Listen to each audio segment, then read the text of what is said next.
بلکہ مبشر، بشارتیں دینے والا، خوشخبریاں دینے والا۔ آج کہ آپ نے نہ صرف مکے میں کافروں کو، مشرکوں کو، دشمنوں کو جو ان کی جان کے پیاسے تھے، جان کے پیاسے، آپ نے انہیں جنت کی بشارت دی، آپ نے انہیں آخرت کی کامیابی کی بشارت دی، آپ نے ان کو جنت کے سائے میں لینے کے سارے کام کیے، دعوتی سارے کام۔ تو آپ نے اتنا بڑا انداز ہم کو اختیار کرنے کا، ایسے مبشر، اس مبشر اعظم رحمت عالمین محمد مصطفیٰ صلی اللہ علیہ وسلم کی طرح بنے کہ ہم بھی مبشر بنے، کہ بشارت دینے والے۔ روک دیجئے جملہ اگر اب زبان پر آتا ہے، کہہ رہے وہ تو فی النار ہے، وہ تو آگ میں جانے والے۔ آپ کون ہوتے ہیں فیصلہ کرنے والے کہ وہ آگ میں جانے والے ہیں؟ آپ کہیں کہ اللہ میں اتنی کوشش کروں گا موت تک کہ وہ فی الجنہ بن جائیں، یہ ہوگا جذبہ، یہ ہوگا کام۔ کہ فی النار بول کر خوش ہوتے بیٹھنا نہیں ہے کٹ پیتے ہوئے، بلکہ یہ کہنا کہ وہ تو بنیں گے فی الجنہ، میں کروں گا موت تک کوشش، کیونکہ رحمت عالمین کی دعوت کا یہی تقاضا ہے، اور وہ جو نعمت اور عنایت انہوں نے مجھ تک پہنچائی ہے اس کا یہی تقاضا ہے کہ موت تک یہی سوچوں گا اور موت تک یہی کام کروں گا کہ فی النار کوئی نہیں، فی الجنہ سب۔ پھر بھی اگر کوئی نہیں مانے تو جائے جہنم میں، میں نہیں کہوں گا کہ وہ جہنم میں جائے، میں کہوں گا کہ فی الجنہ۔ تو مبشر اعظم، بشارت دینے والے، وہ خوشخبریاں دینے والے، تو ان کے جیسے بشیر بننا پڑے گا۔ بشیر، مبشر، بشیر، یہ دونوں لفظ آئے قرآن میں، ایک جگہ بشیر آیا، ایک جگہ مبشر آیا، دونوں کے معنی ایک ہی ہے، بشارت دینے والا، خوشخبریاں دینے والا۔ یہ دعوت کا انداز اختیار کرنے والا جو تھا، جو کیا گیا، جس کی وجہ سے فردہ پور کے کونے میں جناب 5000 کلومیٹر دور کعبہ اور رحمت عالمین کا روضہ مبارک، اور ان کی ہدایت پر ہزاروں لوگ یہاں آ گئے اور کہا کہ بھائی آپ لوگ جہنم میں مت جاؤ، آپ لوگ جہنم میں مت جاؤ، آپ کو بھی جنت چلنا ہے، آپ لوگ کفر شرک میں مت پڑو، آپ کو بھی جنت چلنا ہے۔ جناب کتنی طرف سے انہوں نے پہنچا، میں بے نیاز ہوں، وہ بازو گائیکواڑ رہتے ہیں، وہ بازو پاٹل رمیش رہتے ہیں، میں بے نیاز ہوں ان سے، کیا ایمان ہے میرا، کیا شاہد سمجھتا ہوں اور کیا مبشر سمجھتا ہوں اور کیا بشارت دینے کی کوشش کرتا ہوں، کھوکھلا یہ دعویٰ ہے میرا، میرا ایمان کا دعویٰ کھوکھلا ہے، میرا محمد رسول محمد صلی اللہ علیہ وسلم سے محبت کا دعویٰ بہت کمزور اور کھوکھلا ہے۔ اگر میرے دل میں ان کا درد نہیں ہے، بہت سنجیدہ درد، بہت سنجیدہ کوششیں اور بہت درد کے ساتھ، تڑپ کے ساتھ کوشش کرنے کی ضرورت ہے، لیکن پہلے درد تو حاوی ہو جائے، وہ سوچ اور تڑپ تو پہلے ذہن اور دماغ پر حاوی ہو جائے، معمولات پر حاوی ہو جائے، یہ بہت ضروری ہے۔ تو شاہد کے ساتھ مبشر بننا، اور تیسری بات سورہ احزاب کی 45 آیات میں اللہ تعالیٰ نے فرمائی کہ نذیر بھی بن جاؤ، نذیر، ڈرائیں گے بھی، ہم ڈریں گے بھی، کیونکہ مجھے بھی جہنم کی آگ میں جلنا نہیں ہے، ذرا سی گرمی ہو رہی، پسینے آ رہے ہیں، کیا آگ ہوگی وہ بھڑکتی ہوئی آگ، ذرا سوچئے تو صحیح، اور ذرا سوچنے پر مجبور تو کیجئے رمیش کو، اور ذرا عشا بہن کو سوچنے پر مجبور تو کیجئے کہ دیکھو تم اتنی سی گرمی نہیں برداشت کر سکتی بہن اور بھائی، میں نہیں کر سکتا، تو میں بھڑکتی ہوئی آگ کیا برداشت کروں گا؟ وہ ایسے نذیر پوری تڑپ کے ساتھ بننا پڑے گا، اللہ کے ویسے نذیر، اور محمد مصطفیٰ صلی اللہ علیہ وسلم کے ویسے نذیر کہ بہن تم بھی دوزخ میں مت جاؤ، اے بھائی رمیش تم بھی دوزخ میں مت جاؤ، ہم سب کو جنت میں جانا ہے۔ تو ایسے نذیر بننا پڑے گا، ایسے نذیر، ایسے منذر، سارے رسول منذر تھے، ڈرانے والے، ہم کو بھی منذروں کی طرح نذیر اور رحمت عالمین کی طرح نذیر بننا پڑے گا، ڈرانے والے، لیکن ڈرانے والے اس لیے نہیں کہ اللہ تعالیٰ نعوذ باللہ ظلم کرنے والے، اس لیے کہ تم کو آزمائش میں ڈالا ہے، اس لیے رحمت کی طرف چلو، جنت کی طرف چلو، دوزخ کی طرف مت جاؤ، دوزخ کے راستے کی طرف مت جاؤ، جہنم کی گرمیوں کی طرف مت جاؤ، لیکن وہ درد اور کڑک کے ساتھ جو مقام ہے حبیب پاک محمد مصطفیٰ صلی اللہ علیہ وسلم۔ پھر آپ غور کیجئے کہ آپ نے محمد مصطفیٰ صلی اللہ علیہ وسلم نے یہ بات بھی ارشاد میں اللہ تعالیٰ کے بارے میں کہ وَمَا أَرْسَلْنَاكَ إِلَّا كَافَّةً لِلنَّاسِ بَشِيرًا وَنَذِيرًا، یہاں وہ دونوں صفات آئی ہیں شاہد کے بعد والی، کہ اللہ تعالیٰ تو یہ فرما دیا کہ اے حبیب اور اے رحمت عالمین، آپ تو کافی ہیں سارے انسانوں کے لیے، اور سارے انسانوں کے لیے آپ ہیں کافہ، سارے انسان، دنیا میں جتنے انسان ہیں 700 کروڑ، جب بھی میں کہتا ہوں 700 کروڑ تو یہ آیتیں میرے سامنے ہیں، یہ اللہ کا حکم میرے سامنے ہے، اور حبیب پاک محمد مصطفیٰ صلی اللہ علیہ وسلم کی طرف میرے سامنے ہے کہ جو آخری حج کے موقع پر وہ صحابہ سے کہہ رہے ہیں کہ فَلْيُبَلِّغِ الشَّاهِدُ الْغَائِبُ، اب تم میں سے جو یہاں شاہد ہے وہ بشیر اور نذیر بنتے ہوئے سب پر گواہی دینے والا بن جائے، جتنے یہاں نہیں آ سکے عرفات کے میدان میں، جتنے کعبہ نہیں آ سک رہے، جتنے فردہ پور میں رہ رہے ہیں، پاچوڑ میں رہ رہے ہیں، پاچورا میں رہ رہے ہیں، جاؤ سب کو دعوت دو، سب پر شاہد بن جاؤ، ابھی یہی ہدایت ہے نا. وہ میدان عرفات کی ہدایت کیا ہے؟ مجھے بہت افسوس ہوتا ہے، بہت افسوس ہوتا ہے جب کئی حجاج سے ہم بات کرتے ہیں کہ آپ نے کیا لائے، اور کہا کہ بھائی کھجور لائے 10 کلو اور 20 لیٹر کا کین لائے، اور سامان بھی کیا ہے، بچے پیچھے رہتے بہت سامان آ رہے. آپ نے اصل پیغام کو لیا ہی نہیں. اے حاجی بہن اور اے حاجی بھائی، آپ نے اصل پیغام کو لیا ہی نہیں. میدان عرفات کا اصل پیغام تو یہ تھا کہ فَلْيُبَلِّغِ الشَّاهِدُ الْغَائِبُ، جو تم میں سے یہاں موجود ہو غائب تک بات پہنچائے، بات کلمہ پہنچائے، کلمہ رحمت پہنچائے، رحمت دنیا کے دوزخ سے بچائے، آخرت کے دوزخ سے بچائے. لیکن دونوں طرح کی کامیابی چاہیے، دونوں جگہ کی کامیابی چاہیے، ہر طرح کی کامیابی چاہیے. اور وہ مکمل کامیابی اللہ تعالیٰ کے پاس ہے. مکمل کامیابی کی دعوت داعی عظیم، داعی اعظم و آخر محمد مصطفیٰ صلی اللہ علیہ وسلم پوری کی پوری دے چکے. لیکن اگر میں نہ سمجھوں، میں نہ عمل کروں، تو مجھ سے زیادہ نالائق اور گدھا آپ کہاں سے لائیں گے. اور آپ ذرا آگے ہمت کر کے بول سکتے ہیں پھر 140 کروڑ 60 کروڑ کس کام کے؟ اگر یہ نہیں بن سکے شاہد، یہ نہیں بن سکے مبشر بشیر، یہ نہیں بن سکے نذیر، تو کس کام کے؟ اور یہ تو غاصب ٹھہریں گے نا کہ ایک دولت لے لی، ایمان کی دبا کر بیٹھ گئے اور کسی کو پہنچاتے نہیں ہیں، نہ خود پورا فائدہ اٹھاتے ہیں نہ دوسروں کو پہنچاتے ہیں. سانپ خزانے کے ساتھ، خزانے پر آپ پرانے زمانوں سانپ بٹھا دیا جاتا تھا، اس کو کوئی فائدہ نہیں ہیرے سے اور سونے سے. تو کیا ہم بھی ایسے ہو جائیں گے قرآن کریم پر؟ کیا ہم بھی ایسے ہو جائیں محمد مصطفیٰ صلی اللہ علیہ وسلم کی پیاری زندگی پر خزانے کے ساتھ کی طرح کہ نہ خود کوئی فائدہ اٹھاتے ہیں نہ لوگوں کو خریدانے دیتے ہیں؟ خزانے کے ساتھ نہیں، خزانے کے لٹانے والے، لوگوں کے در در گھر گھر جا کر خزانہ پہنچانے والے، رحمت کا خزانہ، توحید کا خزانہ، کلمے کا خزانہ، دنیا اور آخرت کی کامیابی کا خزانہ. اب یہ اس پیمانے پر آنا پڑے گا. اور پھر اس کے بعد آپ دیکھیے کہ رسول کریم صلی اللہ علیہ وسلم کی جو دعوت کے سرگرم کا آغاز ہے تو زندگی، یعنی آپ کے لڑکپن کی جو بات کی پوری زندگی دعوت ہے. دعوت آپ کہیں دعوت کہاں دیتے تھے وہ کلمے کی؟ دیکھیے دعوت دو طرح کی ہوتی ہے، دعوت روحانی کامیابی کی بھی ہے، دعوت جسمانی کامیابی کی بھی ہے کہ روح بھی کامیاب ہو جائے، جسم بھی کامیاب ہو جائے. روح اور جسم، آتما اور شریر دنیا میں بھی کامیاب ہو جائے اور آخرت میں بھی کامیاب ہو جائے. تو ذرا اٹھائیے پورے زندگی رحمت عالمین کہ وحی کے نازل ہونے سے پہلے آپ نے لوگوں کی جسمانی کامیابی کے لیے زبردست کام کیا، روحانی کامیابی کا بھی جب تک قرآن نازل ہے، لیکن اپنی دعوت سے، پچھلے پیغمبروں کی دی ہوئی ہدایت کے خلاصے سے جتنی دعوت دے سکتے تھے دیتے تھے، روحانی. لیکن جسمانی کامیابی کے زبردست کام آپ نے کیا. اور آپ دیکھیے کہ دعوت کے آغاز سے پہلے، یعنی قرآن کے ساتھ دعوت کے آغاز سے پہلے آپ تو غار ہرا میں 3.5 سال بیٹھے رہے نا، کیونکہ وہ جو آپ نے معاشرے میں دیکھا کہ کتنے پریشان ہیں لوگ، کافر مشرک ستا رہے ہیں، سردار ستا رہے ہیں، غریب ستایا جا رہا ہے، امیر ستا رہا ہے. یہ حالت ہمیشہ رہی دنیا میں اور ہمیشہ رہتی ہے کہ امیر ستاتا ہے، غریب ستایا جاتا ہے. آپ یہ سب دیکھ کر بیٹھے نا 3.5 سال، اور وہاں اللہ تعالیٰ نے حکم دیا کہ نہیں، اب بس 3.5 سال تک اب آپ کی تربیت ہو چکی کہ اب کیا کام کرنا ہے، کیسے شاہد، کیسے مبشر، کیسے نذیر بننا ہے. چلیے اٹھیے، اقرا، اب پڑھیے اور پڑھ کر سنائیے لوگ. اقرا بسم ربک الذی خلق، اور پڑھیے اس کے نام سے جس نے پیدا کیا، پڑھائیے اس کے نام سے جس نے پیدا کیا. عام کیجئے پڑھائی، ہو عام کیجئے تلاوت اللہ کی کتاب کی، اللہ کی باتوں کی، توحید کی، رحمت کی عام کیجئے. پھر آپ دیکھیے پہلی صورت یہ، دوسری صورت کیا ہے؟ دوسری صورت مزمل ہے کہ آپ مجھے پریشان ہو کر گھر آ گئے تھے. اتنی بڑی ذمہ داری، پورے کائنات میں دعوت دینے کی ذمہ داری، عالمین میں رحمت پہنچانے کی ذمہ داری عالمین میں، اور مجھ جیسے پر. تو ہماری ماں عائشہ نے، ہماری ماں خدیجہ رضی اللہ عنہا نے کہا تھا کہ اے رسول آپ نہ گھبرائیں، آپ پریشان نہ ہو، اس لیے کہ اللہ نے اگر آپ کو اپنا نبی بنایا تو رسوا نہیں کرے گا.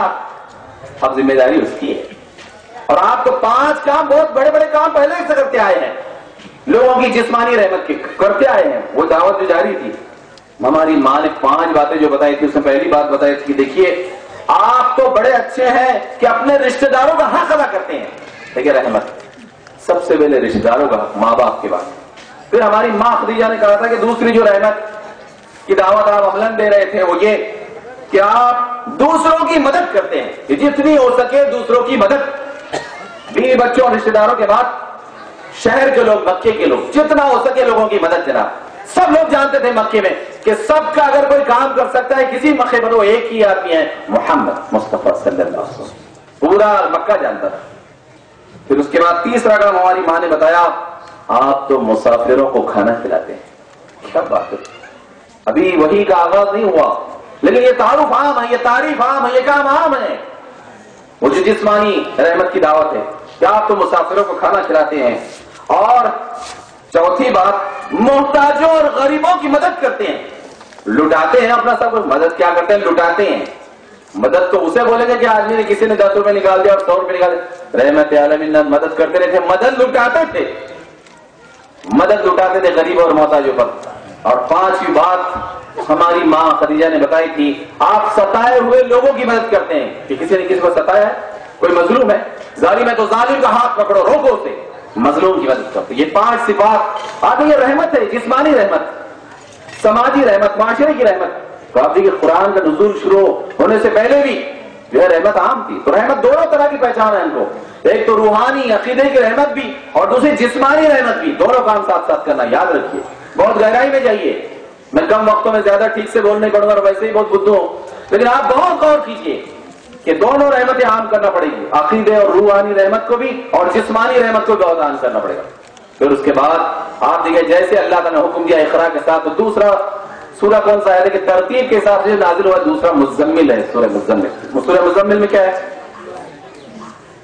مزمل، ہاں دوسرا قلم ہے، ترتیب کے لیے سورہ قلم. وہاں اللہ تعالیٰ نے یہ فرمایا کہ انک لعلی خلق عظیم، کہ اے محمد مصطفیٰ صلی اللہ علیہ وسلم ہم نے تو آپ کو خلق عظیم پر بھیجا. اعلیٰ اخلاق، خلق میں دونوں چیزیں آتی ہیں کہ ظاہر بھی اور باطن بھی. خلق اندر کی چیز ہے، خلق باہر کی چیز ہے. رسول کریم دونوں اعتبار سے عظیم تھے. انک لعلی خلق عظیم، کہ آپ کا ظاہر بھی بہت منور، باطن بھی بہت منور، بہت نورانی، اور اتنا نورانی کہ وہ نور جہاں جہاں تک پہنچ رہا ہے دنیا میں وہاں لوگ منور ہو رہے ہیں. کیا نور ہے جناب، اللہ تعالیٰ کا دیا ہوا نور، نورانی نبی کے پاس. ہاں ہم بھی نورانی مانتے ہیں نبی کو، مگر عمل کے ساتھ، بے عملی کے ساتھ نہیں. ہمارا اور لوگوں کا فرق یہ ہے، وہ لوگ بھی نور مانتے ہیں بے عملی کے ساتھ، صرف عقیدے کے طور پر. ہم کہتے ہیں عمل کے طور پر بھی وہ نور عام کرنا پڑے گا. تو روح کا، عقیدے کا بھی نور اور عمل کا بھی نور. تو اس لحاظ سے خلق اور خلق دونوں کے اعتبار سے آپ خلق عظیم تھے. اور پھر آپ کو تیار کیا گیا کہ آپ جو ہے کیسے کام کریں. پھر تیسری صورت اترتی ہے مزمل. تو وہاں یہ بتایا جاتا ہے کہ تعلق مضبوط رکھیے اللہ تعالیٰ سے تاکہ انسانوں سے تعلق رکھنے میں آسانی ہو. یا ایھا المزمل قم اللیل، رات میں کھڑے ہوئیے. اب آپ دیکھیے، ہم جب رحمت عالمین محمد مصطفیٰ صلی اللہ علیہ وسلم کی بات کریں گے تو بات سے بات نہیں رہے گی، عمل کے موتی لیں گے. جب بھی پڑھیں گے، جب بھی غور کریں گے، عمل کے موتی لیں گے اور عمل کے موتی عام کرنے کی کوشش کریں گے کہ قم اللیل، رات میں کھڑے ہونا پڑے گا ہم کو. کیونکہ اتنا بڑا اگر دعوت کی رحمت پہنچانے کا کام کرنا چاہتے ہیں روحانی اور جسمانی طور پر، تو اللہ سے مضبوط تعلق چاہیے. تو مزمل میں یہ کہا گیا بھائی پوری رات، آدھی رات یا اس سے کچھ کم کھڑے رہیے، مضبوط کیجیے اپنے آپ کو. اور پھر سورہ مدثر آئی چوتھی، نزول کے اعتبار سے چوتھی. تو وہاں اللہ تعالیٰ نے فرمایا کہ ہاں آپ دعوت کا انداز کیا ہو، اور وہاں 5 چیزیں بتائی گئی. 5 چیزیں کہ کیسے کپڑے صاف رکھیں، کیسے آپ معاملہ کریں. وہ پوری تفصیل ہے، وقت کی تنگی کی وجہ سے میں زیادہ تفصیل میں جانا نہیں چاہوں گا کیونکہ میرے پاس 5 ہی منٹ باقی ہے. تو آپ دیکھیے وہ تفصیلات ہم کو ملتی ہیں ان چاروں صورتوں میں، چاروں صورتوں کی مختلف آیتوں میں، کہ رحمت عالمین محمد مصطفیٰ صلی اللہ علیہ وسلم کی دعوتی سرگرمیوں کے لیے بنیادی ہدایتیں کیا تھی، بنیادی ہدایتیں قرآن کریم، اور پھر آپ کا عمل کیا تھا. چلیے 1-2 واقعے آخر میں سن لیجیے 5 منٹ میں. کیا جب آپ نکلتے ہیں تو کہاں کھڑے ہو گئے؟ وہ کوہ فاران پر، وہ چوٹی. ابھی جو آپ صفا مروہ کی وہ کرتے ہیں نا، عمرہ جہاں سے شروع کرتے ہیں صفا سے، وہ صفا کی پہاڑی پر جا کر کھڑے ہوئے اللہ کے رسول صلی اللہ علیہ وسلم. اور کیا کہا آپ نے؟ واہ صفا. پہلے تو دوڑتے ہوئے گئے، پہلے یہ سسٹم وہاں کا یہ تھا مکے کا کہ کوئی صبح دوڑتا ہوا جائے واہ صبا کہتے ہوئے، لیکن وہ بغیر کپڑوں کے ہوتا تھا، اس لیے اسے عریاں نذیر کہتے تھے، نذیر عریاں. رحمت عالمین سب پورے کپڑوں میں، کیونکہ اب ساری چیزوں کی اصلاح بھی کر رہا ہے نا، دعوت دینا ہے، رحمت پہنچانا، تو اس رحمت کو پہنچا کے اس پرانی زحمتیں بھی ختم کرنا ہے، پرانی زحمتیں. تو آپ جناب پورے کپڑوں کے ساتھ گئے اور پھر وہاں میں آ کے سب جمع ہو گئے جناب کہ ارے کیا خطرہ ہے، کیا خطرہ ہے. کیونکہ خطرے کے وقت صفا کی پہاڑی پر کھڑے رہ کر جو ہے کوئی پیغام دیتا تھا تو آپ نے کہا کیا اگر میں تم مجھے میرے بارے میں کیا سمجھتے ہو؟ پہلے تو آپ نے یہ سب کی گواہی لے لی کہ وہ جو میں 41 سال سے تمہارے درمیان، تم سمجھتے کیا ہو میرے بارے میں کہ اب تک بھی روحانی اعتبار سے عملی اعتبار سے میں نے کیا کیا، رحمت عام کی کہ نہیں کی، اور اس حساب سے مجھے کیا نام دیتے ہو؟ تو لوگوں نے کہا کہ انت صادق انت امین، ہم تو آپ کو صادق سمجھتے ہیں، ہم تو آپ کو امین سمجھتے ہیں۔ صادق قول سے بھی ہوتا ہے، صادق عمل سے بھی ہوتا ہے، صرف بات بول وچن کی بات نہیں ہے، قول سے بھی صادق، عمل سے بھی صادق۔ لوگوں نے کہا کہ انت صادق، اور لوگوں نے کہا انت امین، ہم آپ کو بہت امانت دار سمجھتے ہیں کہ امانتوں کا حق ادا کرنے والا۔ تو دو اتنے بڑے القاب کافروں نے دیے، مشرکوں نے دیے، اس وقت کے باشندوں نے دیے، کیا انت صادق انت امین۔ انہوں نے کہا کہ ٹھیک ہے، جب یہ مجھے مانتا ہوں تو آپ نے کہا کہ اب اگر میں یہ تم سے کہوں کہ تم پہاڑ کی اس سرے پر اور صفا کی اس سرے پر جو کعبے کی طرف والا ہے، اب یہ پیچھے والا جو حصہ اگر میں تمہیں یہ کہوں کہ یہاں ایک بڑا لشکر کھڑا ہوا ہے تم پر حملہ کرنا چاہتے ہیں، تو کیا تم مان لو گے؟ اور کہا کہ بالکل، کیونکہ آپ نے زندگی میں کبھی جھوٹ بولا ہی نہیں، اب مان لیں گے۔ تو کہا اب آپ نے کہا کہ سنو، اب میں تمہیں اسلام کی دعوت دیتا ہوں، یہ اللہ کو مانو، اس کی بندگی اختیار کر لو اور آخرت کی ناکامی سے بچ جاؤ۔ تو آپ دیکھیے اپنی پوری منوانے کے بعد اپنی جو صداقت تھی، اپنی جو رحمت تھی روحانی اور جسمانی اعتبار سے جاری تھی 40-41 سال سے، اس کے بعد آپ نے لوگوں کو دعوت دی اللہ کے حکم کے مطابق، اور یہ بات پیش کی کہ دیکھو میں سچا ہوں، امین ہوں تمہارے نظر میں، تو پھر سب سے سچی اور سب سے زیادہ امانت کی بات کہہ رہا ہوں کہ دیکھو لشکر ہے، لشکر آخرت موت کے بعد کی جواب دے، وہ آپ نے دعوت دی۔ اب یہاں رک جائیے، رسول کریم محمد مصطفیٰ صلی اللہ علیہ وسلم کی دعوت کی رحمت لینے کے لیے یہی کرنا پڑے گا کہ مجھے بھی امین اور مجھے بھی صادق بننا پڑے گا۔ 160 کروڑ مسلمانوں کو، مردوں کو، عورتوں کو، بہنوں کو، بیٹیوں کو، بچوں کو امین اور صادق بننا پڑے گا کہ معاملات میں بھی امین اور دعوت اور عمل میں بھی صادق، تبھی بات بنے گی۔ مطلب میں کیا منہ دکھاؤں گا حبیب پاک محمد صلی اللہ علیہ وسلم کو، اور کیا شفاعت مانگوں گا، کیا سفارش مانگوں گا، لوگ کیا سفارش طلب کر سکیں گے اگر ٹھیک سے صادق نہیں بن سکے، امین نہیں بن سکے، ٹھیک سے شاہد مبشر بشیر اور ٹھیک سے نذیر نہیں بن سکے، تو کیا مانگیں گے، کیا چاہیں گے حبیب پاک سے؟ مانگتے خوب ہے لوگ، مانگنے کی عادت پڑ گئی، پورا زمانہ ہی بھکاریوں کا ہے، لیکن مانگے عمل کے ساتھ، چاہیں عمل کے ساتھ، چاہے ان سچے جذبوں کے ساتھ، قربانی و حساب، تب بنے گی نا بات ہے کہ وہ چیز ہم کو لینا پڑے گی۔ اور اس کے بعد صرف مکہ نہیں، مکے کا چپا مکے کا ہر فرد، اور اس کے بعد کیا طائف، کیا مدینہ اور دنیا کا کونا کونا، کہ حبیب پاک محمد مصطفیٰ صلی اللہ علیہ وسلم کی وہ شاہد مبشر بشیر اور نذیر ہونے کی جو دعوتی انداز ہے، کیا اس کے بغیر ممکن تھا؟ کیا آپ دیکھیں یہاں ایک چھوٹے سے کونے میں، خدا پور کے کونے میں جناب چند ہزار سینکڑوں لوگ جمع ہو گئے، سینکڑوں، اور حبیب پاک محمد مصطفیٰ صلی اللہ علیہ وسلم کی بات یاد کرنا چاہیے۔ بے عمل ہے، کم عمل ہے، کمزور ہے، لیکن محبت ہے، محبت ہے، محبت کا تعلق ہے، بس عمل کی دنیا میں بڑھانا ہے، عمل کی دنیا میں۔ تو آپ دیکھیں دعوتی سرگرمیاں 4 انداز میں ہم کو بڑھانا پڑے گی، جیسے وہاں دیکھتے ہیں ہم حبیب پاک محمد مصطفیٰ صلی اللہ علیہ وسلم کی زندگی میں جو ہم دیکھتے ہیں، جان کی قربانی، مال کی قربانی، وقت کی قربانی اور صلاحیتوں کی قربانی، طے کر لیجئے اور بار بار طے کرتے رہیے، آدمی بھولتا ہے بار بار، تو بار بار طے کرتے رہیے کہ 4 قربانیاں دینا ہوگی اللہ کی دعوت کے لیے، اللہ کے رسول کی بتائی ہوئی دعوت کے لیے، 4 قربانیاں مسلسل دیتے رہنا ہوگا۔ یہ بھی قربانی ہے، اجتماع میں آنا بھی قربانی ہے، سفر کرنا قربانی ہے، اور بڑی قربانیاں گاؤں اور دی کہ جناب آپ ان کے مہمان ہیں، آج ماشاءاللہ انتظامات کے مہمان ہیں، کھانے کے، اللہ ان کو بھی اجر دے، آپ کو بھی اجر دے، مگر یہ ساری رحمتیں اور رحمتوں کے فرشتوں کے پیروں کی جو رحمتیں ہیں ختم ہو جائے گی اگر میں عمل نہ کروں۔ بعد میں یہاں سے نکلنے کے بعد 4:30 کے بعد اگر میں عمل نہ کروں، اگر آپ نے عمل کرے، میری بہن بیٹی بیوی اگر عمل نہ کرے، تو کیا حاصل؟ وقتی حاصل تو ہوگا وقتی، لیکن کامل حاصل، لامتناہی حاصل، مستقل مسلسل حاصل تو نہیں ہوگا نا۔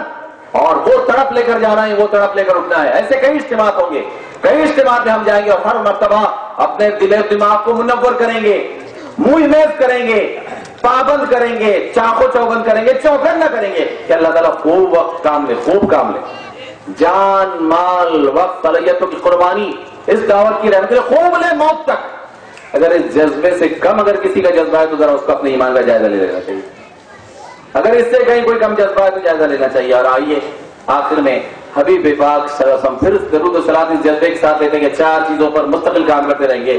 ان اللہ و ملائکتہ یصلون علی النبی یا ایھا الذین آمنوا صلوا علیہ وسلموا تسلیما اللهم صل علی محمد وعلی آل محمد وبارک وسلم. اللہ تعالی ہماری دعا کو قبول فرما حبیب پاک کے بارے میں بھی, اور حبیب پاک کی ہدایتوں پر ہم کو تیری ہدایتوں کے ساتھ عمل کرنے کی توفیق عطا فرما, اور ہر لحاظ سے اس اجتماع کو عمل کے لحاظ سے کامیاب بنا. وآخر دعوانا الحمدللہ رب العالمین. جزاک اللہ. جزاک اللہ خیر خداوند. ابھی آپ جناب وزیر خان صاحب سے محسن انسانیت کی دعوت سرگرمیاں اس عنوان کے تحت گفتگو سماعت فرما رہے تھے. اس کے بعد میں مولانا اقبال خان صاحب سے گزارش کرتا ہوں کہ وہ زمانے نبوت کا اسلامی معاشرہ اس عنوان کے تحت اپنی تقریر پیش کریں.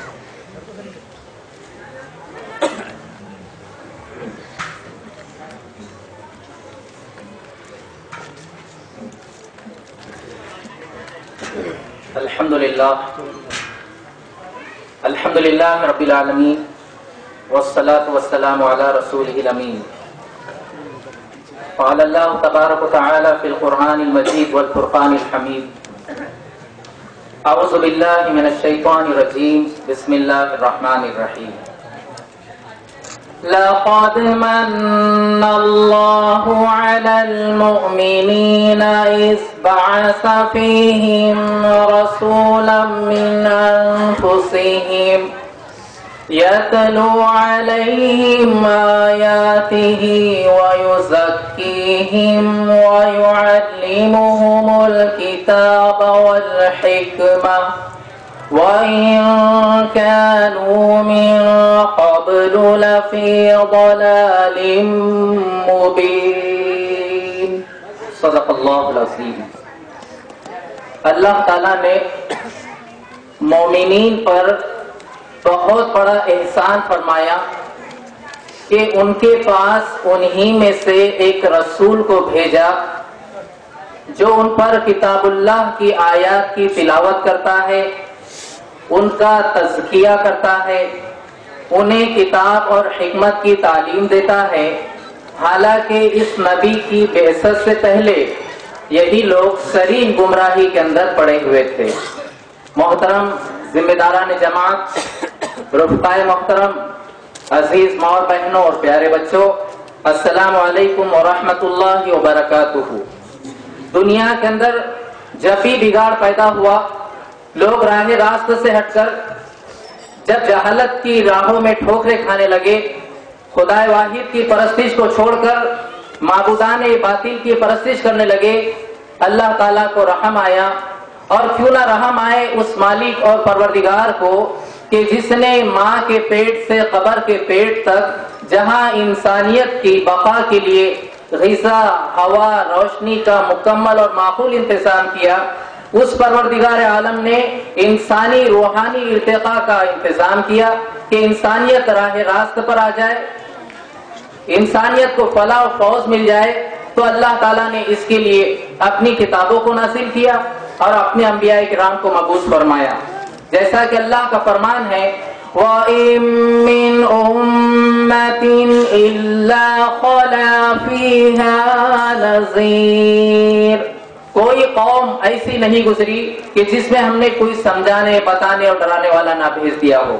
یہ حجت اللہ تعالیٰ نے اس لیے پوری کی کہ کل قیامت کے دن جب مجرمین, نافرمان لوگ جہنم کی طرف جائیں گے تو وہ اللہ تعالیٰ پر اعتراض نہ کریں کہ ہمیں تباہی کی طرف کیوں دھکیلا جا رہا ہے. تو وہاں پر جو داروغہ جہنم ہوگے وہ ان سے پہلے سوال کریں گے, الم یاتیکم نذیر, کیا تمہارے پاس دنیا میں کوئی سمجھانے اور بتانے والا نہیں آیا تھا؟ کہیں گے کیوں نہیں, بلا قد جاءنا نذیر, سمجھانے اور بتانے والے تو ہمارے پاس آئے تھے, فکذبنا, لیکن ہم نے جھٹلایا, وقلنا ما نزل اللہ من شیء, اور ہم نے کہا کہ اللہ نے کوئی چیز نازل نہیں کی. تو بات دراصل یہ ہے کہ حجت تو پوری کی گئی, ظلم تو ہم نے اپنے آپ پر ہی کیا. عزیزان محترم, اسلامی معاشرے کو سمجھنے سے پہلے جاہلی معاشرے کو سمجھنا بھی ضروری ہے کہ حالات کیا تھے.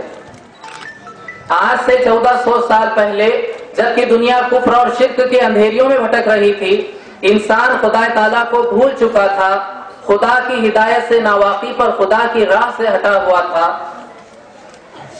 ظلم و زیادتی ہر طرف عام تھی، طاقتور کمزور کو کھائے جا رہا تھا، جوئے اور سٹے کا بازار گرم تھا، لوگ اپنی عورتوں کو جوئے میں ہار دیا کرتے تھے، پھر اپنی عورت کو کسی کے پاس دیکھ کر ان کی غیرت جاگ اٹھتی تھی، یہ چیز لڑائی کا باعث بنتی تھی، کسی قبیلے کا اونٹ کسی قبیلے کے اونٹ سے پہلے پانی پی لے تو جنگیں چھڑ جایا کرتی تھی، یہ جنگیں 2 یا 3 سال کے لیے 100 برس کے لیے چلتی تھی، باپ مرتا تو بیٹے کو یہ وصیت کرتا تھا کہ سلسلہ جنگ جاری رہے ورنہ خاندان کی ناک کٹ جائے گی، عورتوں پر ظلم و ستم ہوا کرتا تھا، بیوہ کو منحوس سمجھا جاتا تھا، میراث سے عورتوں کو محروم کر دیا جاتا تھا، ایک بیٹا باپ کی منقوہہ سے نکاح کرنے میں کوئی آر محسوس نہیں کرتا تھا، باپ کی سندلی کا یہ عالم تھا کہ وہ اپنے ہاتھوں سے اپنی معصوم بیٹی کو زندہ دفن کر دیا کرتا تھا اور اس کی پیشانی پر بل بھی نہیں آتے تھے، اسے شرمندگی ہوتی تھی کہ کوئی اس کا داماد کہلائے یا کوئی اس کے کھانے پینے میں اس کے ساتھ شریک ہو جائے۔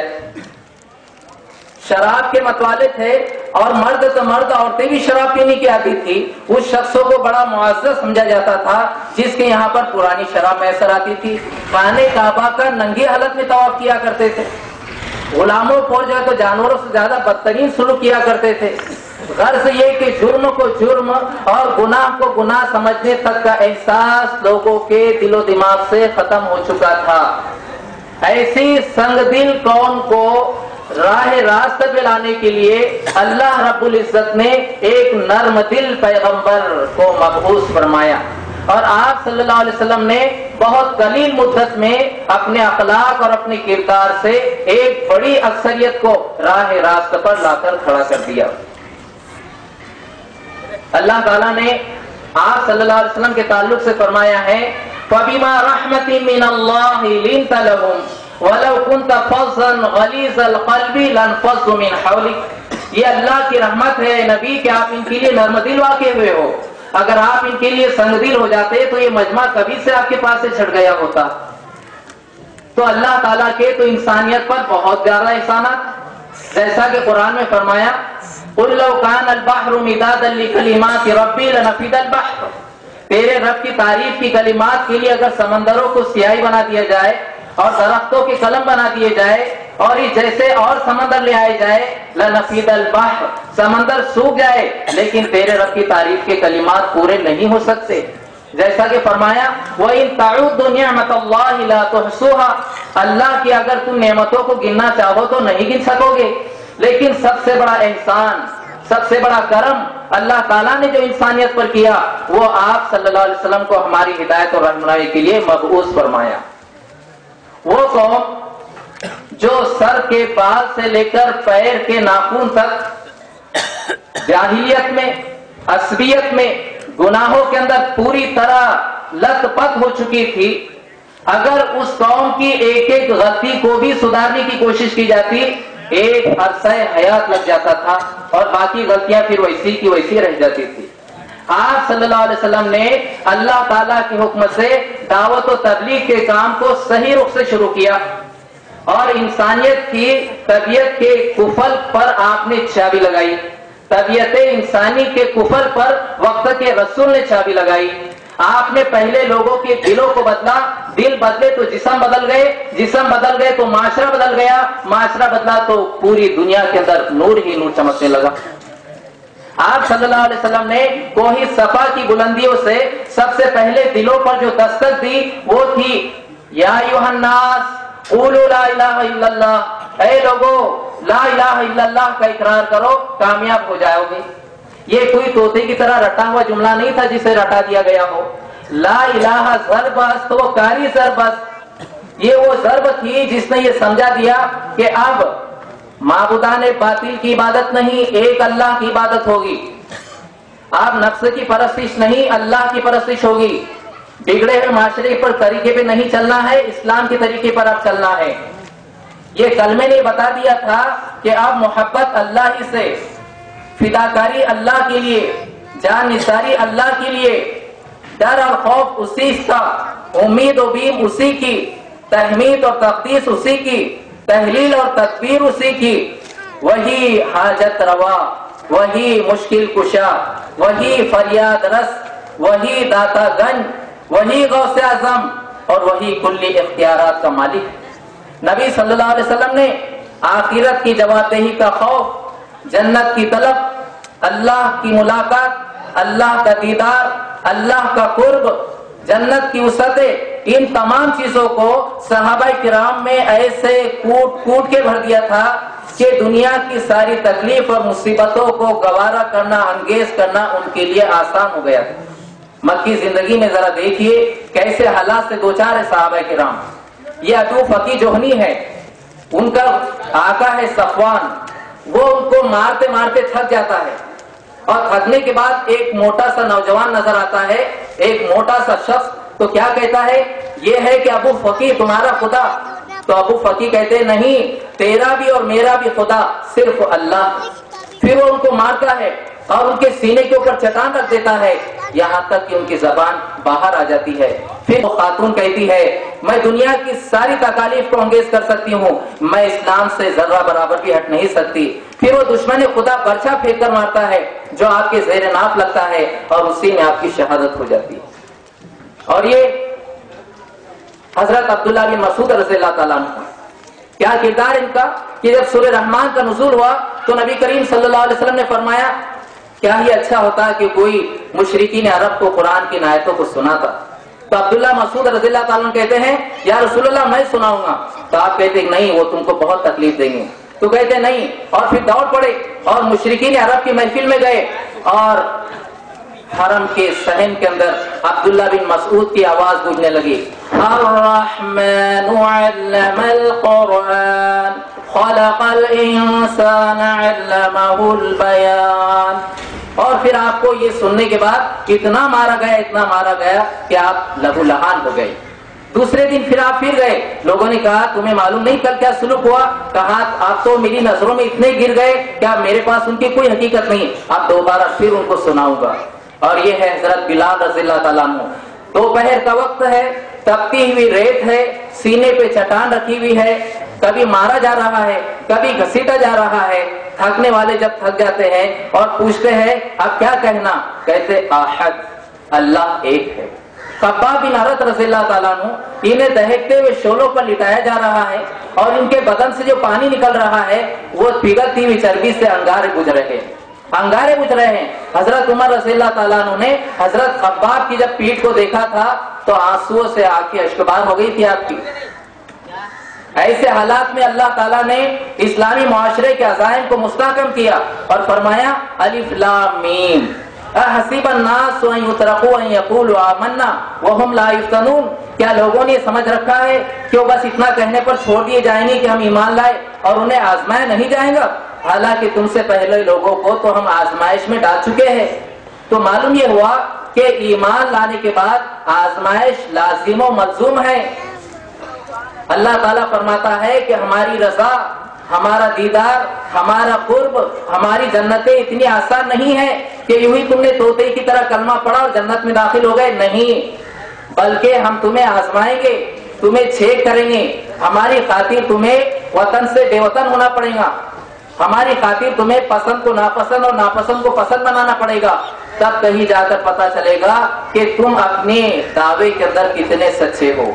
یہ وہ بھٹی ہے کہ جس میں ایمان والے کو جتنا زیادہ تپایا جاتا ہے وہ کندن بنتا ہے، اور جو کھوٹا ہوتا ہے وہ تلچھٹ کی طرح ایک سائڈ میں ہو جاتا ہے۔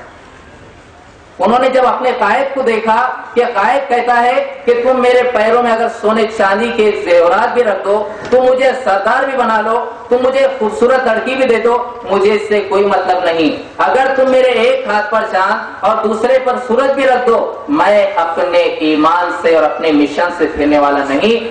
ایسے آقا نے، ایسے رحمت للعالمین نے ایسی اسلامی فوج کو تیار کیا تھا جنہوں نے دنیا بھر کی تکلیفوں کو برداشت کیا لیکن اپنے ایمان کا سودا ہونے نہیں دیا۔ ایک خاتون ہے ام حبیبہ رضی اللہ تعالیٰ عنہ، یہ بنی امیہ کے ایک ایسے خاندان سے تعلق رکھتی ہے جس کا بچہ اسلام کی دشمنی کے اندر سانپ اور بچھو بنا ہوا ہے۔ ام حبیبہ، ان کا باپ ابو سفیان 21 سال تک نبی کریم صلی اللہ علیہ وسلم کے خلاف برسر پیکار رہا۔ ان کی ماں ہندا آپ صلی اللہ علیہ وسلم کے چچا حضرت حمزہ کے کلیجے کو چبانا اس نے شروع کیا، اور ان کا نانا عتبہ بن ربیعہ صف اول کے دشمنان اسلام میں سے، اور ان کے پھپھو ام جمیل ابو لہب کی جورو نبی صلی اللہ علیہ وسلم کے خلاف نمبر 1 پہ رہنے والی ایسی خاتون حالات کا مقابلہ کر رہی ہے۔ میاں اور بیوی دونوں مسلمان ہو چکے ہیں۔ جب ظلم ستم حد سے آگے بڑھا 2-3 سال کے بعد آپ نے حبشہ کی طرف ہجرت کی۔ حبشہ پہنچے تو وہاں ان کا شوہر، دیکھیے آزمائش آپ کہ ان کا شوہر عیسائی ہو گیا۔ اب یہ خاتون اپنے ایک بچے کے ساتھ ایسے ملک میں زندگی گزار رہی ہے جہاں نہ ماں کا سگا نہ باپ کا سگا، نہ کوئی زبان جاننے والا، نہ کوئی اپنا ایریا، سمندر پار کا ایریا ہے۔ وہاں یہ خاتون ماں باپ بھائی برادر گھر بار کو چھوڑ کر آئی تو شوہر بھی عیسائی ہو گیا۔ نبی کریم صلی اللہ علیہ وسلم نے ان کے عزم اور استحکام کو دیکھا تو ان سے نکاح کیا، ان کو اپنی زوجیت کے اندر داخل کیا۔ پھر یہ مدینہ ہجرت کر کے آئی۔ اس کے بعد ان کا باپ ابو سفیان صلح کی درخواست لے کر مدینہ پہنچتا ہے اور چاہتا ہے کہ بیٹی سے کچھ تال میل کر کے نبی کریم صلی اللہ علیہ وسلم سے اپنے مطلب کو پورا کرنے کی کوشش کریں گے، تو بیٹی کے گھر کا رخ کرتا ہے۔ اتنے سال کی جدائی ہے باپ اور بیٹے کی، 12-13 سال کی جدائی کے بعد اب بیٹی باپ کو دیکھنے والی ہے اور باپ بیٹی کو دیکھنے والا ہے۔ جب ابو سفیان سردار قریش بیٹی کے گھر میں داخل ہوتا ہے، یعنی نبی کے گھر میں، تو بیٹی دوڑ کر جلدی سے بستر کو لپیٹ لیتی ہے، اللہ کے رسول کے بستر کو لپیٹ لیتی ہے۔ ابو سفیان سردار قریش کہتا ہے کہ کیا بات ہے بیٹی، یہ سردار اس بستر کے قابل نہیں ہے، یا بستر میرے قابل نہیں ہے یا میں بستر کے قابل نہیں ہوں؟ تو بیٹی کہتی ہے ناپاک مشرک، تم اللہ کے رسول پر بیٹھنے کے قابل نہیں ہو، خبردار تم نے یہاں بیٹھنے کی کوشش کی تو، اور انہوں نے اپنے بستر کو اٹھا لیا۔ کیا محبت، کیا آزمائش اور کیا امتحان۔ پھر اس سے بھی مسئلہ حل نہیں ہوا تو پھر انہیں ہجرت کرنے پر مجبور ہونا پڑا، اسلامی معاشرہ بن رہا ہے۔ اللہ تعالیٰ نے قرآن میں آیت نازل فرمایا وَمَن يَخْرُجْ مِن بَيْتِهِ مُهَاجِرًا إِلَى اللَّهِ وَرَسُولِهِ ثُمَّ يُدْرِكْهُ الْمَوْتُ فَقَدْ وَقَعَ أَجْرُهُ عَلَى اللَّهِ، جو اپنے گھر سے نکال دیا گیا، اللہ کے رسول کے لیے ہجرت کر گیا اور راہ میں اس کو موت آ گئی تو وہ اللہ کی راہ میں مرا، اللہ معاف کرنے والا، رحم کرنے والا ہے۔ اور یہ کہ وَمَن يُهَاجِرْ فِي سَبِيلِ اللَّهِ يَجِدْ فِي الْأَرْضِ مُرَاغَمًا كَثِيرًا وَسَعًا، جو اللہ کی راہ میں ہجرت کرے گا تو وہ گنجائش کی جگہ پائے گا اور اسباب کو اللہ تعالیٰ اس کے لیے مہیا کرے گا۔ ان آیتوں نے ان کی ڈھارس بنائی اور وہ اپنا بوریا بستر لپیٹ کر اپنے گھروں کو خیر آباد کہا، اپنی بستی کو خیر آباد کہا، اپنی کھیتی باڑیوں کو، اپنی تجارت کو خیر آباد کیا اور مدینہ کی طرف چل پڑے۔ مدینہ کے اندر پہنچ رہے ہیں آپ، لیکن مسلمانوں کی کیا شان بیان کی گئی ہے، اذلۃ علی المؤمنین، وہ مومنین کے لیے نرم دل ہوا کرتے ہیں، رحماء بینہم، بڑے مہربان ہوتے ہیں آپس میں، اور یہ کہ انما المؤمنون اخوۃ، کہ سارے مسلمان تو ایک دوسرے کے بھائی ہے۔ اس رشتے کو مد نظر رکھتے ہوئے نبی کریم صلی اللہ علیہ وسلم نے صحابہ کرام کے لیے بھائی چارہ کرایا، مہاجر صحابہ اور انصار صحابہ کو بھائی بھائی بنایا ایک دوسرے کا، اور کہا کہ تم ان کی مدد کرو، ان کا ساتھ دو، یہ تمہارے اسلامی بھائی۔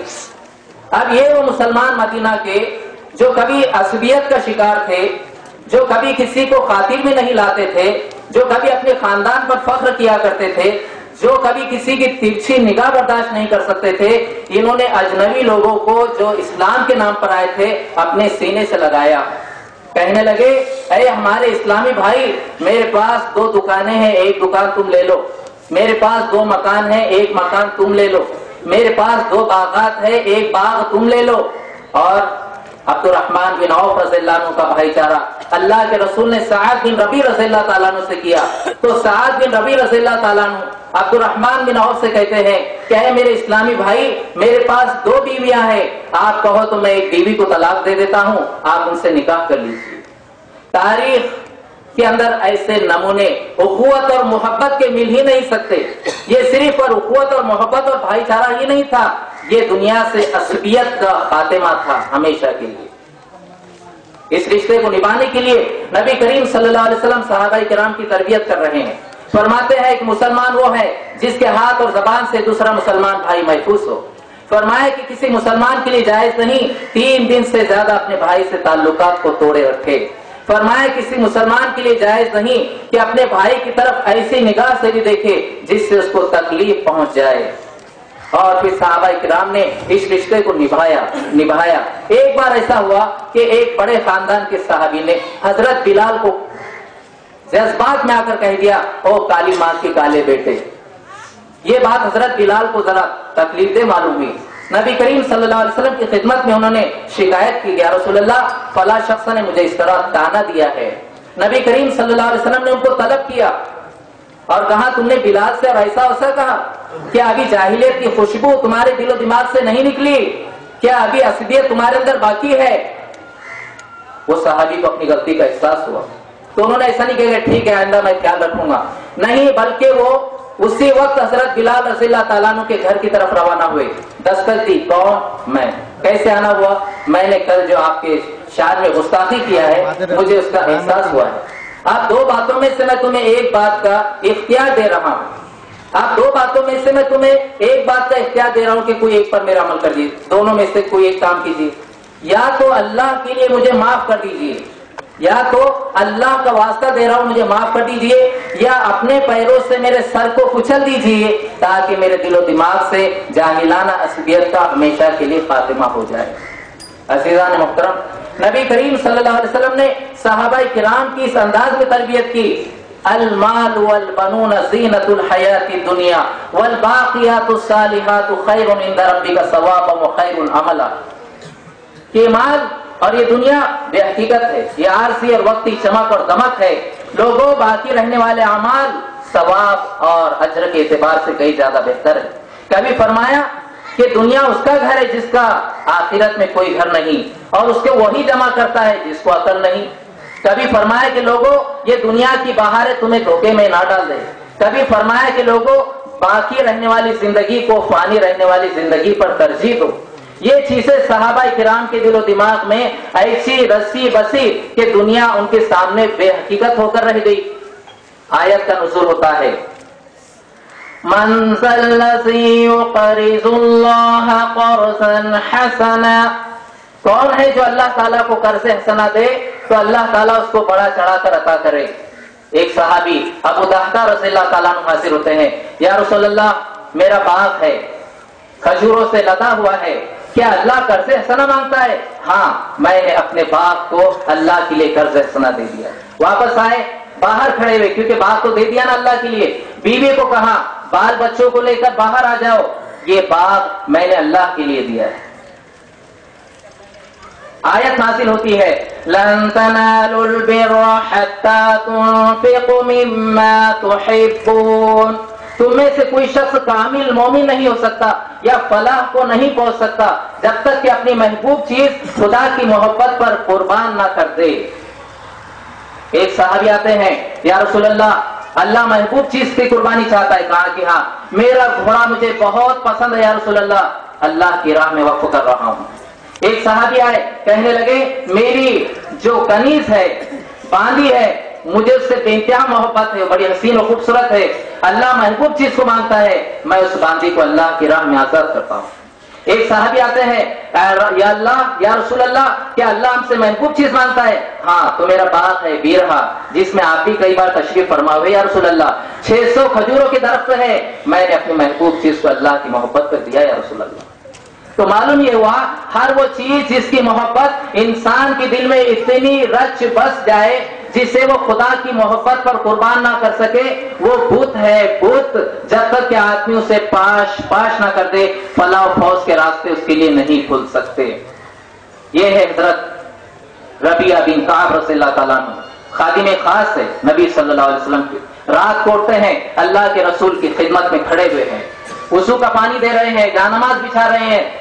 اللہ کے رسول ایک مرتبہ پڑھتے مسرت میں فرماتے ہیں، ربیعہ مانگو، کیا مانگنا چاہتے ہو؟ تہجد کا وقت ہے، رات کی اندھیری ہے. امام الانبیاء تاجدار حرم صلی اللہ علیہ وسلم فرما رہے ہیں، ربیعہ مانگو، کیا مانگنا چاہتے ہو؟ ربیعہ کچھ دیر خاموش رہے. اگر پوری بھی دنیا مانگ لوں تو عارضی اور وقتی ہے، کیوں نہ دائمی زندگی کا سوال کر لوں. کہا یا رسول اللہ بس ایک تمنا ہے. کہو ربیعہ. یا رسول اللہ جس طرح دنیا میں آپ کی خدمت کا مجھے موقع ملا ہے، اللہ تعالیٰ کل جنت میں بھی آپ کا ساتھ مجھے عطا فرما دے. تو نبی کریم صلی اللہ علیہ وسلم نے فرمایا کہ اچھا فَأَعِنِّي عَلَىٰ نَفْسِكَ بِكَثْرَةِ السُّجُودِ، ربیہ انشاءاللہ تمہارا مسئلہ حل ہو جائے گا کثرت سجود سے، اس سلسلے میں تم میری مدد فرماؤ۔ اور یہ بات کیا چل رہی ہے کہ دنیا کی بے حقیقتی کو اتنا اللہ کے رسول نے کوٹ کوٹ کے بھر دیا تھا کہ بڑی سے بڑی چیز دیتے ہوئے ان کو کسی چیز کا افسوس نہیں ہوا کرتا تھا، بے درے خرچ کرتے تھے۔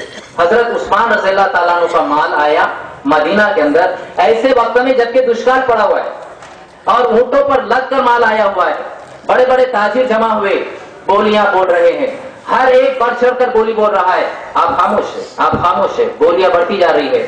پھر سوچا دل میں یہ تو انسان ہے اور انسان ہو کر اتنی رقمیں لگا رہے ہیں، اتنا بڑھ چڑھ کر لے رہے ہیں، تو اللہ کیا نہیں دے سکتا، پروردگار کیا نہیں دے سکتا؟ تو کہا لوگوں رک جاؤ، میں نے اپنا مال جو اونٹوں پر لگ کر آیا ہے فروخت کر دیا، بیچ دیا۔ کہا کیسے؟ کسی نے تو بولی نہیں لگائی اور آپ نے کسی سے تو بات چیت بھی نہیں کی، کس کو بیچا؟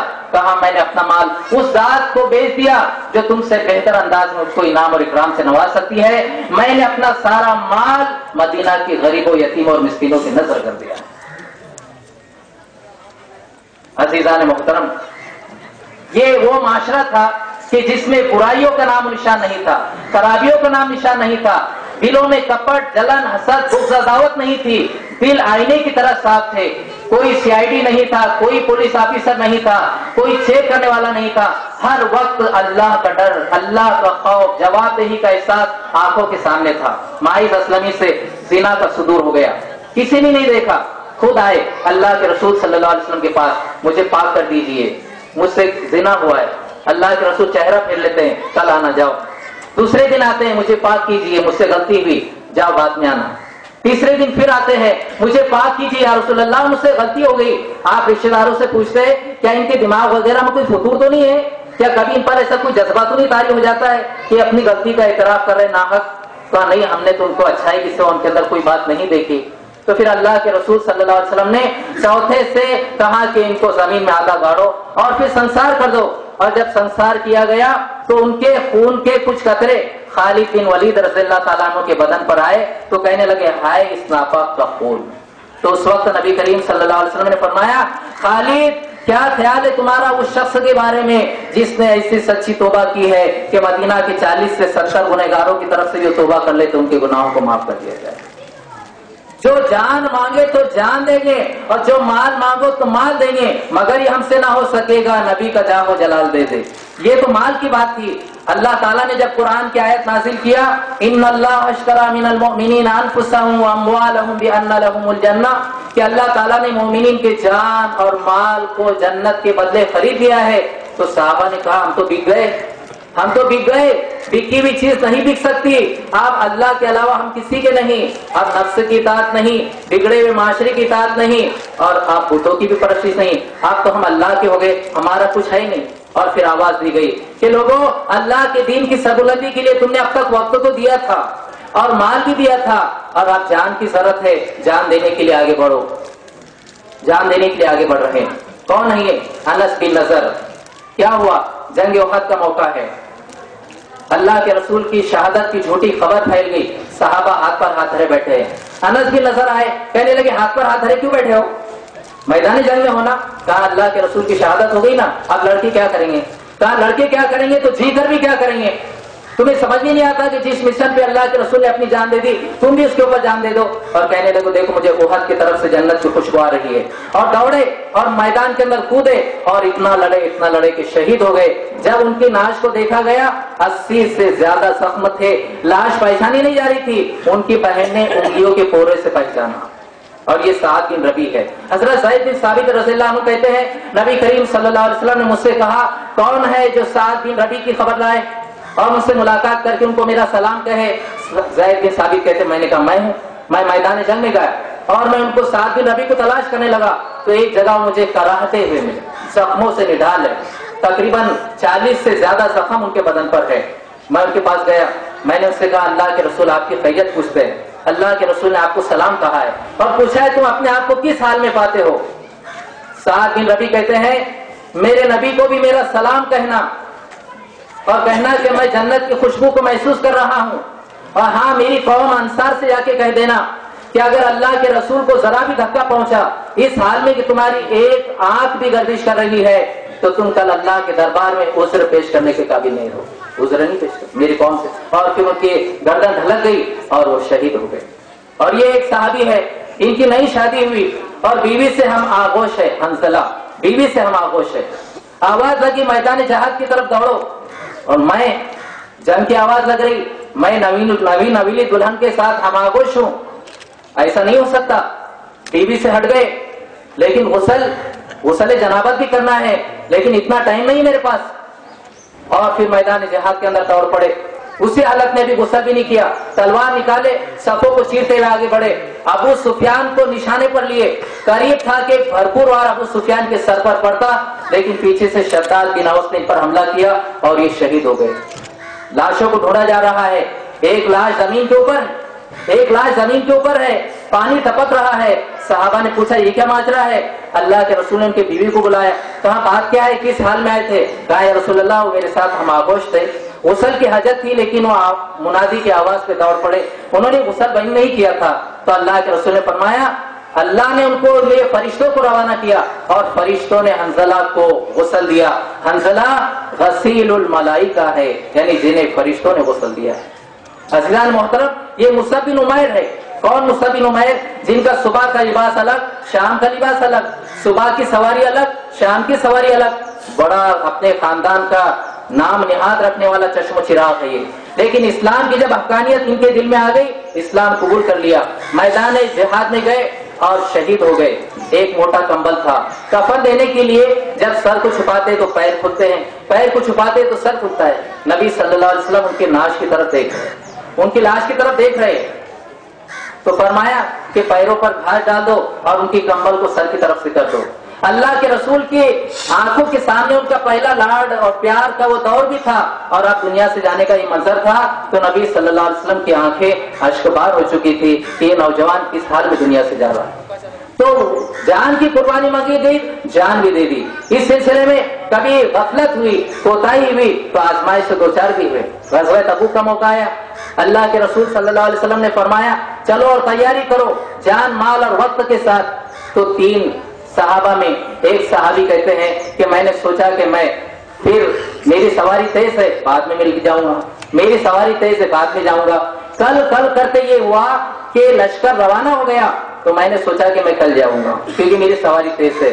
یہاں تک کہ لشکر آگے بڑھ گیا اور میں نہیں جا سکا. آپ نبی صلی اللہ علیہ وسلم غزوہ تبوک سے واپس آئے تو مسجد کے اندر تشریف فرما ہوئے اور جو لوگ نہیں گئے تھے ان سے عذرات پوچھنے لگے. منافقوں نے جھوٹے عذرات پیش کر کے خلاصی حاصل کر لی. اب ان کا نمبر آیا. کعب بن مالک احد کے مارکے میں کیوں تشریف نہیں لائے؟ یا رسول اللہ باتیں بنانا مجھے بہت اچھی آتی ہے اور میں آپ کو مطمئن بھی کر سکتا ہوں، لیکن مجھے معلوم ہے کہ اگر میں نے جھوٹ بات کہا تو اللہ میرا پردہ راز کو فاش کر دے گا. اس لیے صاف ستھری بات یہ ہے یا رسول اللہ کوئی عذر نہیں تھا، میری غفلت اور لاپرواہی کی وجہ سے میں نہیں آیا. تو اللہ کے رسول نے فرمایا آپ انتظار کرو، اللہ تعالیٰ تمہارے بارے میں کوئی حکم نازل کرے. تو کہتے ہیں کہ میں گھر آ گیا. اس کے بعد معاملہ یہ ہوا کہ اللہ کے رسول نے ہم سے بائیکاٹ کا حکم دیا. بائیکاٹ، کوئی ان سے ملاقات نہیں کرے گا، کوئی ان کو گھر پر نہیں بلائے گا، کوئی ان سے سلام کلام بھی نہیں کرے گا. 40 دن ایسے گزر گئے. کہتے ہیں ایک دن میں جان سے بیزار ہو کر اپنے چچا زاد بھائی سے ملنے کے لیے گیا اور دیوار پھاند کر اس سے ابو قتادہ سے کہا کیا میں مخلص مومن نہیں ہوں؟ کیا اللہ رسول کی محبت میرے دل میں نہیں ہے؟ تو انہوں نے کہا اس کی سند اللہ رسول سے حاصل کرو، مجھ سے کیا پوچھتے ہو؟ تو کہتے ہیں کہ جو میرا بچپن کا ساتھی تھا، جو چچا زاد بھائی تھا، اس نے بھی مجھ سے بات نہیں کی. اس کے بعد 40 دن کے بعد اللہ کے رسول نے کہا بیوی سے بھی جدا ہو جاؤ. تو میں بیوی سے بھی جدا ہو گیا. 50 دن کے بعد پھر ان کی توبہ کے بارے میں قرآن کے اندر آیتیں نازل ہوئی. ہر صحابی دوڑ رہا ہے اور پہلے مبارکباد پیش کر رہا ہے کہ مبارک ہو کہا اللہ نے دعائے توبہ قبول کر لی. کہتے کہ میں دوڑے ہوئے مسجد نبی میں گیا، اللہ کے رسول کا چہرہ خوشی سے جھل مل کر رہا تھا. کہنے لگے کہ کعب یہ تمہاری زندگی کا مبارک دن ہے. میں نے کہا یا رسول اللہ کیا اللہ کا آپ کی طرف سے معافی ہے یا اللہ کی طرف سے؟ کہا قرآن میں اللہ نے تمہاری معافی کا اعلان کیا ہے. تو کہتے ہیں کہ میں اتنا خوش ہوا. میں نے کہا پھر اس توبہ میں یہ بات داخل ہے کہ ساری اسٹیٹ میں نے اللہ کی راہ میں دے دی. فرمایا نہیں، اپنے لیے بھی کچھ رکھو. عزیزان محترم، اس سلسلے میں اللہ کے رسول صلی اللہ علیہ وسلم نے ہر اعتبار سے اسلامی معاشرے کو ایسا بنایا تھا، ایسا سنوارا تھا، ایسا نکھارا تھا اور ایسا تراشا تھا کہ اخلاق کے اعتبار سے، عادات کے اعتبار سے، اعمال کے اعتبار سے، اعتقادات کے اعتبار سے ہر ایک اپنے لیے، لوگوں کے لیے چلتا پھرتا اسلام تھا، چلتا پھرتا اسلام کا نمونہ تھا۔ نبی کریم صلی اللہ علیہ وسلم نے جہالت میں ڈوبی ہوئی انسانیت کو راہ راستہ پر لایا، عصبیت کی گرداب میں پڑی ہوئی انسانیت کو صراط مستقیم پر گامزن کیا، بکھرے ہوئے ان موتیوں کو ایک ہار کی صورت میں انسانیت کے سامنے پیش کیا اور وہ عظیم انسانیت بن کے لوگوں کے سامنے ابھری۔ یہ ہے حضرت عمر بن خطاب۔ کون عمر ہے یہ جن کا باپ ان کو جھڑکیاں دیتا تھا کہ تجھے بکریاں بھی چرانا نہیں آتی؟ اب اس عمر کا یہ حال ہے کہ روم اور ایران کی سپر طاقتیں آپ دستبردار ہو چکی ہے اور 4 لاکھ مربع میل پر آپ کی حکومت کے پرچم لے رہا ہے۔ آپ نے عدل انصاف کو نمونہ دیا کہ آج کی دنیا انگشت بدندہ ہے۔ یہ کیسا انصاف تھا؟ یہ خالد بن ولید ہے، یہ وہ تلوار ہے جو سیف اللہ ہے، اللہ کی تلوار، جو اس کے سامنے آتا ہے وہ کٹ کے رہ جاتا ہے۔ یہ شہسوار ہے، دن میں رات میں مسلح سوار ہے۔ یہ کون ہے؟ عمر بن عاص، فاتح مصر ہے، بڑے اقتدار کے مالک ہے۔ اور یہ کون ہے؟ یہ سلمان فارسی ہے، غلامی سے غلامی، مصیبت سے مصیبت جھیلتے ہوئے مدینہ آئے، اسلام کی دولت سے مالا مال ہوئے۔ اور آپ کون ہیں؟ آپ مدائن کے حاکم ہیں، مدائن کے گورنر ہے، لیکن سادگی کا یہ عالم ہے، جھوپڑی میں رہتے ہیں، لوگوں کے بوجھ سر پر لے کر چلتے ہیں۔ یہ ابو عبیدہ بن جراح ہے۔ کون ابو عبیدہ بن جراح؟ ملک شام کے گورنر۔ ہیرے اور جواہرات کے انبار قدموں میں لگ رہے ہیں، دینار اور دینار کے تھپیاں لگ رہی ہے۔ گھر کے اندر ایک چٹائی ہے، ایک پیالہ ہے، محراب میں کچھ روٹی کے ٹکڑے رکھے ہوئے۔ حضرت عمر نے کہا یہ کیا؟ کہا کہ اس گھر تک جانے کے لیے شاید اتنی جائیداد میرے لیے کافی ہوگی۔ اور یہ حضرت بلال رضی اللہ تعالیٰ عنہ ہیں، وہ بلال جن کو لوگ غلام سمجھتے تھے، اسلام نے ان کی تقوی اور پرہیزگاری کی وجہ سے انہیں اتنا اونچا اٹھایا کہ عمر بن خطاب رضی اللہ تعالیٰ عنہ انہیں سیدنا کے لقب سے پکارتے ہیں۔ عزیزان محترم، اس معاملے میں جہاں مردوں نے قربانیاں دی، خواتین نے بھی اپنے کردار کو پیش کیا۔ ابو دہدا نے جب باپ کو اللہ کی راہ میں دیا، وہ خاتون کی زبان پر ایک لفظ نہیں آیا کہ تم نے گھاٹے کا سودا کیا۔ اسی طریقے سے ام خلاد کا جب بیٹا ایک جنگ کے اندر غائب ہو گیا، ڈھونڈنے لگی پردے کی حالت میں، لوگوں نے کہا تم بچے کے لیے پریشان ہو اور ابھی بھی تمہارے اندر پردہ ہے۔ کہنے لگی بیٹا کھویا ہے نا، پردہ تو نہیں کھویا۔ اور یہ خنسا رضی اللہ عنہ ہے جنہوں نے اپنے 4 بیٹوں کا نذرانہ اللہ کی راہ میں پیش کیا کہ میں وہ گڑیا ہوں جو کل 4 شہیدوں کی ماں کہلاؤں۔ اور یہ خاتون ہے جن کا باپ اور بیٹا اور بھائی شہید ہو گئے۔ لوگ ان کو کہتے رکو، تمہارا باپ شہید، تمہارا بھائی شہید، تمہارا بیٹا شہید، شوہر شہید۔ ارے یہ سب چھوڑو، یہ رشتہ داریوں کو چھوڑو، مجھے یہ بتاؤ کہ میرے رسول کا حال کیا ہے۔ جب اللہ کے رسول کو خیر و عافیت سے دیکھتی ہے تو کہتی ہے کل مصیبت بعدک جلل، اے اللہ کے رسول آپ کو خیریت سے دیکھنے کے بعد دنیا کی ہر تکلیف میرے لیے سہنا آسان ہے۔ عزیزان محترم، یہ وہ جواہر پارے تھے، یہ وہ ہیرے تھے جنہیں اللہ کے رسول نے فرمایا الصحابہ کالنجوم، میرے صحابہ ستاروں کی مانند ہے، جن کے بارے میں کہا فبأي اقتدیتم، اگر تم نے کسی ایک کی اقتدا کی راہ راست پا جاؤ گے۔ جن کے بارے میں فرمایا جس نے میرے صحابہ کو تکلیف دی اس نے مجھے تکلیف دی۔ جن کے بارے میں اللہ نے قیامت تک کے لیے سرٹیفکیٹ نازل کیا رضی اللہ عنہم ورضوا عنہ، اللہ ان سے راضی اور وہ اللہ سے راضی۔ ضرورت اس بات کی ہے کہ آج بھی قرآن ہے، آج بھی احادیث ہے، نبی کریم صلی اللہ علیہ وسلم کی سیرت مبارکہ ہے، ہم اپنے آپ کو اسلامی تعلیمات سے آراستہ کریں، ہم اپنے اخلاق، اپنے عادات، اپنے اطوار، اپنی عبادات اور اپنی معیشت اور طرز زندگی کو اس طرح اسلامی سانچے میں ڈال دیں کہ ہم چلتا پھرتا ہوا اسلام کا نمونہ بن جائے۔ سب سے بڑی تبلیغ انسان کے اپنے عمل کی تبلیغ ہے۔ لوگ ہماری تجارتوں سے، معیشت اور معاشرت، تہذیب و تمدن اور پاس پڑوس میں رہ کر محسوس کر لے کہ اسلام کتنا پاکیزہ، سچا اور مقدس مذہب ہے، اور بے اختیار لوگ ہماری طرف کھینچے چلے آئے اور کہے کہ ہمیں بھی تو وہ دولت دو جس سے تم مالا مال ہو رہے ہو۔ اگر ہمارے کردار اور ہمارے اخلاق اور ہمارے معاملات سے کوئی شخص اسلام کے قریب آ جاتا ہے، وہ دن ہماری خوش قسمتی کا سب سے بڑا دن ہوگا۔ لیکن عزیزو، ہماری بد کرداری، ہماری بد اخلاقی، ہماری غلطیوں سے اگر کوئی شخص اسلام سے دور ہو جاتا ہے، اسلام سے پسند ہو جاتا ہے، وہ ہماری اب تباہی اور بربادی کا سب سے خطرناک دن ہوگا. میں ان اشعار پہ اپنی باتوں کو سمیٹتا ہوں. کبھی اے نوجوان مسلم تدبر بھی کیا تو نے, وہ کیا کرتوت تو جس کا ہے ایک ٹوٹا ہوا تارا. تجھے اس قوم نے پالا ہے آغوش محبت میں, کچل ڈالا تھا جس نے پاؤں میں تاجے سرے دارا. تجھے آباد سے اپنی کوئی نسبت ہو نہیں سکتی, تجھے آباد سے اپنی کوئی نسبت ہو نہیں سکتی, کہ تو گفتار وہ کردار, تو ثابت وہ سیارہ. اللہ تعالیٰ سے دعا ہے پروردگار عالم پھر ہمیں اسلامی معاشرے میں ڈھلنے کی اور ہمیں اخلاق سے سنورنے کی اور اللہ کے دین کو اللہ کے بندوں تک پہنچانے کی صفات سے متصف فرما. ہماری غفلت اور کوتاہیوں کو معاف فرما. وآخر دعوانا ان الحمدللہ رب العالمین. جزاک اللہ خیر دارین. اس کے بعد ذات رسول صلی اللہ علیہ وسلم بہترین نمونۂ زندگی, اس عنوان کے تحت میں جناب مولانا عبدالقوی فلاحی صاحب سے درخواست کرتا ہوں کہ اسٹیج پہ آئیں اور اس عنوان کے تحت اپنی تقریر پیش کریں.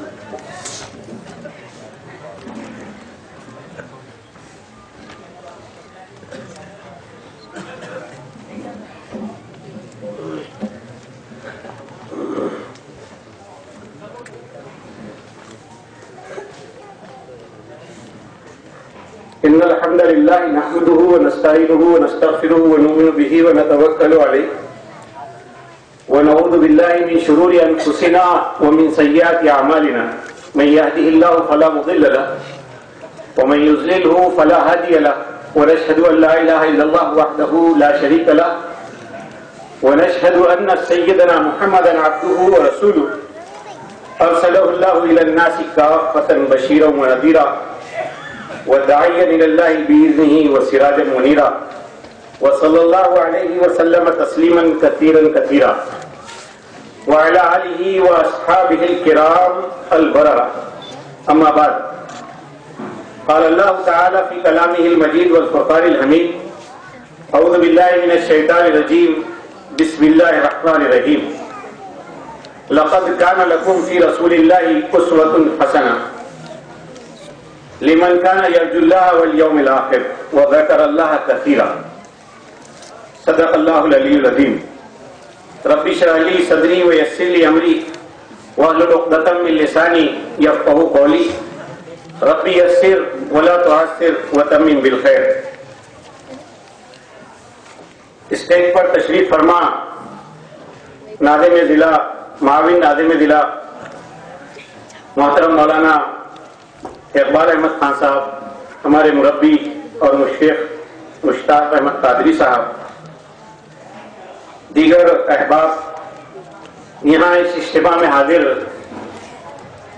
بزرگوں, نوجوان دوستوں, ماؤں بہنوں اور نوخیز بچوں, الحمدللہ پھر سے ہم جماعت اسلامی کی پکار پر یہاں پرداپور کے اس اجتماع میں حاضر ہیں اور اس اجتماع کے ذریعے سے اس بات کی ہم کوشش کر رہے ہیں کہ ہماری زندگی کے لیے اللہ تبارک و تعالیٰ نے جس برگزیدہ ذات کو نمونۂ عمل بنایا ہے, اس ذات اور اس ذات کے مختلف پہلوؤں کو اور اس کے روشن اور تابناک نقوش کو تازہ کریں اور اس کے ذریعے سے اپنے قلب و ذہن کو منور کر سکیں, اسے روشن ہم کر سکیں, تاکہ اس روشن قلب کے ساتھ اور منور دل کے ساتھ ہم جب دنیا کی زندگی میں اقامت دین یعنی دین کو قائم کرنے کے داعی بن کر کے کھڑے ہوں تو یہ روشنی ہماری ہر قدم پر رہنمائی کر سکے. یہ نمونہ ہمارے لیے جو ہے نمونۂ عمل ثابت ہو سکے. اس لحاظ سے آج کے اس اجتماع میں سیرت طیبہ کے مختلف گوشوں اور مختلف پہلوؤں کو تازہ کرنے کی کوشش اجتماع کے پروگرام کے ذریعے سے کی گئی ہے. محترم ساتھیوں, عموماً یہ ہوتا ہے کہ ربیع الاول کا مہینہ جب آتا ہے تو اس مہینے کی آمد کے ساتھ سیرت طیبہ اور سیرت طیبہ کے حوالے سے مختلف چیزوں کو تازہ کرنے کی کوشش کی جاتی ہے، اور ظاہر ہے کہ یہ اس کا حق بھی ہے، کیا بھی جانا چاہیے، لیکن ہماری سوچ اور ہماری فکر کے اوپر جو کجی اور جو اس کے اوپر گرد چڑھ گئی ہے، اس کے نتیجے میں ہم یہ سمجھتے ہیں کہ بس یہ ربیع الاول اور ربیع الاول کی یہ مصروفیات یہی حضور نبی کریم صلی اللہ علیہ وسلم کے ذکر جمیل کے لیے بس کافی ہے، اور پھر وہ میلاد نبی کا جو تصور ایجاد کر لیا گیا ہے، اس تصور نے بھی اس ذات کے حقیقی مقام کو ہماری نظروں سے اوجھل کر دیا ہے،